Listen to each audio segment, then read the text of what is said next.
अस्सलाम वालेकुम दोस्तों, हमदाद का पार्ट नंबर 24 शुरू हो गया है। अगर आप मेरे चैनल पे न्यू हैं तो मेरे चैनल को लाजमी सब्सक्राइब कर लें ताकि आने वाली हर वीडियो आप तक पहुंच सके। बहुत मुश्किल से मैं अपने ज़हन से इस बात को झटक कर उठ पाया। उठकर मैंने सबसे पहले सामान का जायजा लेना शुरू किया। पानी को 41 दिन में तकसीम किया। मेरे पास हर रोज के लिए 1 लीटर पानी था। अगर मैं वॉशरूम के इस्तेमाल के लिए पानी अलग करता तो ये मिकदार और कम हो जाती। अगर हमदाद किसी वजह से 41वें दिन ना आता पाता तो टिश्यू रोल मौजूद थे, मगर मेरा दिल अंग्रेजों की तरह टिश्यू से सफाई पर ना माना।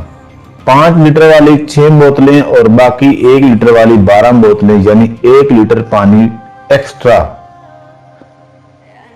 मैंने एक 5 लीटर वाली और 1 लीटर वाली और 1 बोतल वॉशरूम के लिए अलग की। अब पीने के लिए 36 लीटर पानी था जो मुझे 41 दिन चलाना था।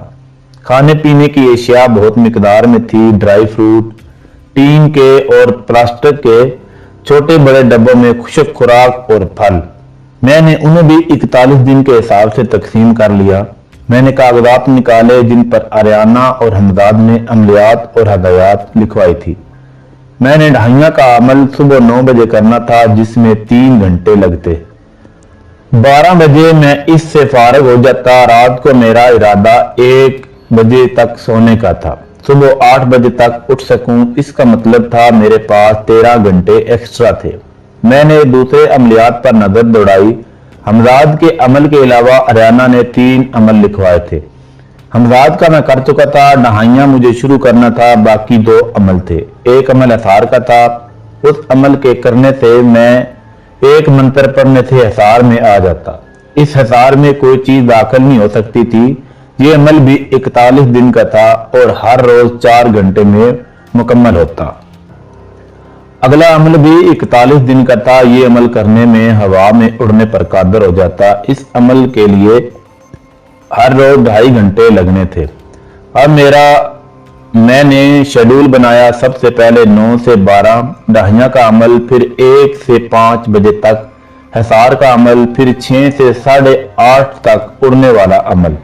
इसके बाद 10 से 11:30 तक काहन से बात करने के लिए जुबान का अमली यानी सोने से पहले।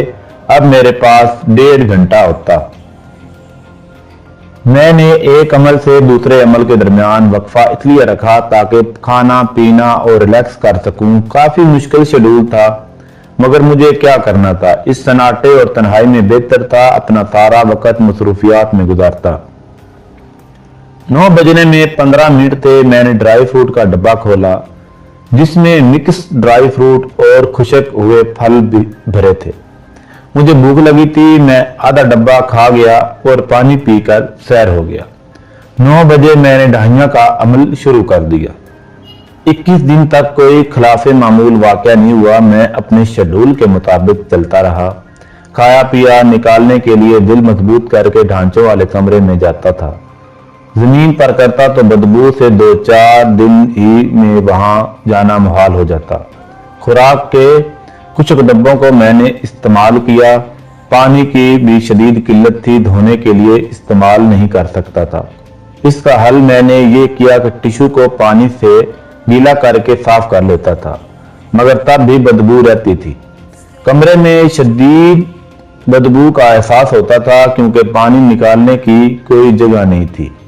मैं एक कोने में धार मारता था जो बहरहाल बहकर कमरे में फैल जाता था, मगर इन मसलों का और कोई काबिले अमल हल मेरे पास नहीं था। इस बदबू और तस्मीन में 21 दिन गुजार चुका था और मजीद 20 दिन बाकी थे। जुबान का अमल करने के बाद हैरत अंगेज तौर पर मैं ताबूत पर बने नक्श और निगार समझने लगा था। वो नक्श और निगार नहीं थे, बाकायदा तारीर थी जिसमें इस मुर्दे को निजात मिलने के हवाले से तहरीर था और बाकी इसका शजरा नसब। मेरा ध्यान इस सलूक की तरफ गया जिस पर चढ़कर सुरंग में दाखिल होते थे। मैंने दी हुई हिदायत के मुताबिक अमल किया।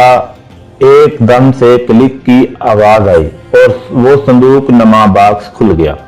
میں نے اس کا ڈھکن کھولا تو اس میں 1 فٹ کے قریب لمبی اور پتلی سی چابی نما چیز تھی۔ چابی کے برابر میں ایک انگوٹھی رکھی تھی جس میں سبز رنگ کا ایک پتھر جڑا ہوا تھا۔ میں نے ہاتھ بڑھا کر انگوٹھی اٹھا لی۔ ہرے رنگ کا عجیب سا پتھر تھا جس میں سے تیز سبز رنگ کی روشنی سی پھوٹ رہی تھی۔ میں نے وہ انگوٹھی انگلی میں پہن لی۔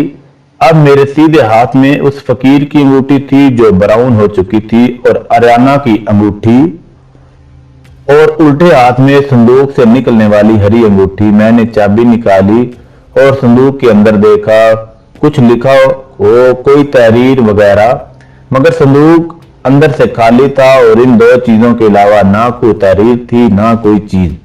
میں نے سوچا شاید اس چابی سے تابوت کھلتا ہو۔ چابی لے کر میں نے تابوت کا ہر کونا دیکھ لیا، 1 انچ، مگر کوئی ایسا سوراخ نظر نہیں آیا جس میں وہ چابی جا سکے۔ اس کے بعد میں نے پورے کمرے کی ہر دیوار کو دیکھا، کہیں کوئی سوراخ ہوا دے۔ پونے گھنٹے کی تلاش کے بعد بھی مجھے ایسا کچھ نہیں ملا۔ مجھ پر تھکن غالب تھی۔ میں نے چابی اپنے سر کی طرف رکھی اور الارم لگا کر سو گیا۔ میں روٹین میں عملیات کرتا رہا، کوئی قابل ذکر بات نہیں ہوئی۔ مل کر میرا 40واں دن تھا اور اگلا دن آخری تھا۔ میں کہان کی روح کا عمل کر رہا تھا کہ وہی سیاہ رنگ کے 2 بھیانک کیڑے مجھے اپنی طرف بڑھتے دکھائی دیے۔ میرا خوف سے برا حال ہو گیا۔ یہ عین عمل کے درمیان میں نظر آئے تھے اور 1 بھی نہیں 2 تھے۔ میں نے پہلی بار بھی نظر آنے کے بعد کمرے میں کوئی سوراخ تلاش کرنے کی کوشش کی تھی مگر ناکام رہا تھا جہاں سے کیڑے کی آمد ہوئی۔ آج بھی کسی طرف سے اچانک نمودار ہو گئے تھے۔